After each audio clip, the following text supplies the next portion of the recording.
what's happening, everyone? Pragmatic Addict here. So, it's funny.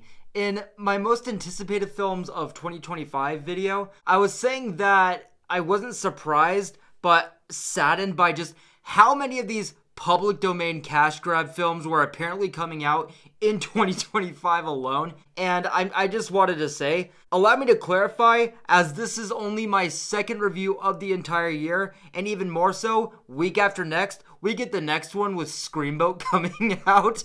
But thankfully, I don't gotta deal with that crap because we got Companion that weekend. But being a little bit more optimistic really quickly, I actually almost liked The First Blood and Honey, and Peter Pan, like Pinocchio, which is also going to be getting the public domain horror film pretty soon here, I always feel had potential for a horror story. But I just gotta say, we've seen that potential happen before and just fail miserably, where I've grown up with a childhood property and I've always fantasized and imagined, if done right, if ever allowed, this could make for an interesting horror film. And now, 3 movies into this, twisted childhood universe, the budget's growing. Maybe as Riz Blake Waterfield continues to put this slop out, maybe these films will actually continue to improve more. And I've just seen the latest Peter Pan's Neverland Nightmare, so let's see if this film indicates any sign of that happening. So this film's got a really simple premise. This film's premise reads, Wendy Darling goes on a quest to find her brother Michael, who has been abducted by Peter Pan and Tinkerbell. But this film opens up with the same kind of setup that we've gotten in both of the Blood and Honey films,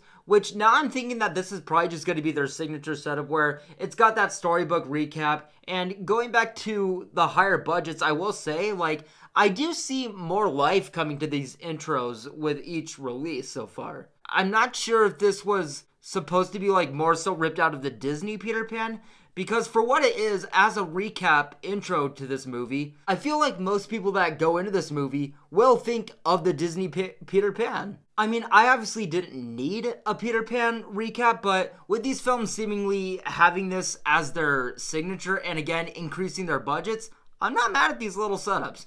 But I am going to say, getting into the movie now, how many movies immediately and throughout that this film was just blatantly ripping off, from Joker to It, Evil Dead, Black Phone, Terrifier. I mean, I would say that this film has the best setup so far of the 3 movies, but then I think about it and I'm like, well, maybe that's just because this film's intro, for example, is almost a direct rip out of that first It movie, which is a great film. And this, again, just has a much higher budget than those past 2 films in this childhood universe. So whenever I wanted to compliment something in the movie, I always thought, well, what if that's just because this is just a blatant ripoff out of a scene from a horror movie that I really like? And look, I haven't seen every movie or every horror movie. Maybe there were more ripoffs in this movie that I just didn't catch. But to my knowledge, when there were certain scenes, certain kills, for example, the directing,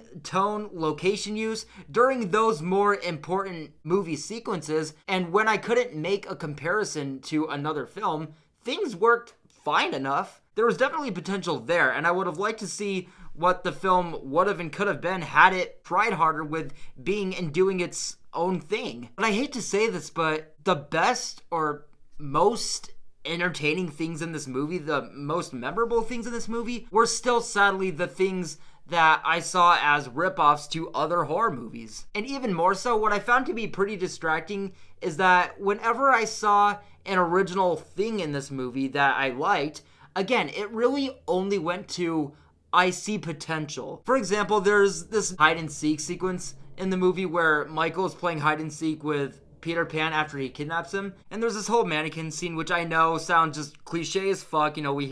We see those time and time again in horror movies, but to be fair, that's because they can be creepy and fun if executed right. And during the scene, it was a creepy enough scene, and I couldn't compare it to anything specific, but aside from being in the actual moment of the scene scare, looking back at the actual scene itself, executed as a scene excluding the scare factor, it just had nothing to say. Once the scare of this scene happened, you and the movie itself both just kind of have a feeling of okay, so anyway. And it's just kind of awkward because you can see that all the scene had it going for it was just the scare. When you look back on it, it's just random, unnecessary, awkward, and aside from the movie's opener, like that storybook sequence, I didn't know if I should actually say this because I didn't want this to be like a massive spoiler, but I gotta give you guys something. Aside from that,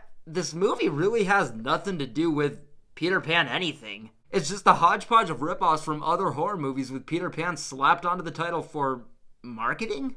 And overall, I'm going to give Peter Pan's Neverland Nightmare a negative review. So guys, that does it for my thoughts on Peter Pan's Neverland Nightmare. I will say, like, as a higher budget, yeah, it looks better. And as, like, just a hodgepodge of blatant ripoffs of other horror movie scenes that I really like, I mean, yeah, you know, maybe if you've never seen a horror movie, you might like this. You might see it as a solid horror film. But yes, guys, that's just my thoughts on Peter Pan's Neverland Nightmare. Let me know what you guys thought about this film. If you guys do see it in the 3 days, apparently, that it's showing in limited theaters. Let me know how you guys would compare it to those other 2 films if you guys have seen all 3 so far. But guys, I will be dropping a review on the 17th. An early review of Presents, which is my most anticipated film of the entire year, so look forward to that. I certainly am. But with all that being said, guys, thank you guys so much for watching this review. I will see you guys in the next one very soon, and hope you guys have a safe night. Take care.